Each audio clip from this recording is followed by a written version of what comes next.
عمران خان کیسوں میں پھنس گئے تو مصیبت کس کے لیے؟ اسٹیبلشمنٹ اس وقت کسی امتحان میں نہیں۔ تجزیہ کار کیا کہتے ہیں؟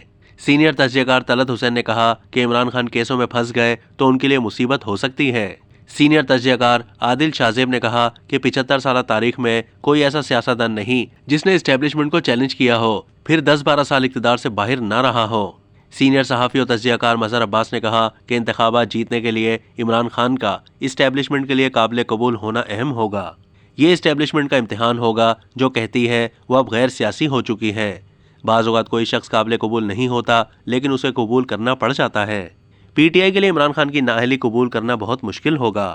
بلوچستان ایک طرف سلگتا بلوچستان ہے، دوسری طرف بلوچستان اسمبلی میں مسلسل خرید و فروخت کا بازار گرم رہتا ہے۔ بلوچستان اسمبلی میں بیٹھے لوگ صوبے کے مسائل سے کٹے ہوئے ہیں۔ ایسا نہیں لگتا کہ عمران خان آؤٹ ہو جائیں اور پی ٹی آئی کو حکومت دے دی جائے۔ جہانگیر ترین سے جنرل باجوہ تک عمران خان نے خود پر بہت سے خود ساختہ زخم لگائے ہیں۔ سینئر تجزیہ کار طلعت حسین نے کہا کہ عمران خان مقبول جتنے ہوں قابل قبول نہیں ہوں گے۔ پنجاب میں پی ڈی ایم کے لیے سخت سیاسی وقت آنے والا ہے۔ عمران خان کو ہمدردی، سیاسی انتقام کے ساتھ پی پی، نون لیگ، مخالف ووٹ بھی ملے گا۔ پی ٹی آئی کی مقبولیت ضرور ہے لیکن سن 2018 میں امیدواروں کے انتخاب سے دھڑوں کے جوڑ توڑ تک جو سہولت مہیا کی گئی تھی وہ اب میسر نہیں ہوگی۔ عمران خان کیسوں میں پھنس گئے تو ان کے لیے مصیبت ہو سکتی ہے۔ 2023 کے انتخابات میں دھڑوں اور آزاد امیدواروں کی تعداد اور مانگ بڑھ جائے گی۔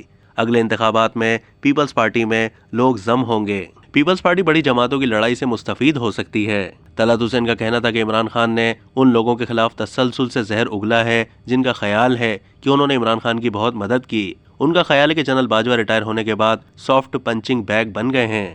اسٹیبلشمنٹ عمران خان کے اندر موجود غصہ سمجھنے سے قاصر ہے۔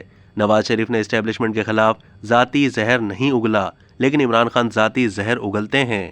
سینئر تجزیہ کار عادل شاہ نے کہا کہ اسٹیبلشمنٹ اس وقت کسی امتحان میں نہیں ہے۔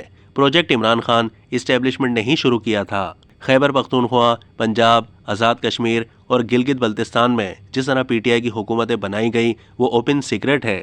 75 سالہ تاریخ میں کوئی ایسا سیاستدان نہیں جس نے اسٹیبلشمنٹ کو چیلنج کیا ہو پھر 10-12 سال اقتدار سے باہر نہ رہا ہو۔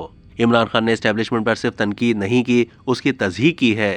عمران خان نے صرف جنرل باجوہ کے خلاف ہی نہیں، حاضر سروس فوجی افسران کا نام لے کر بھی ان کے خلاف زہر اگلا۔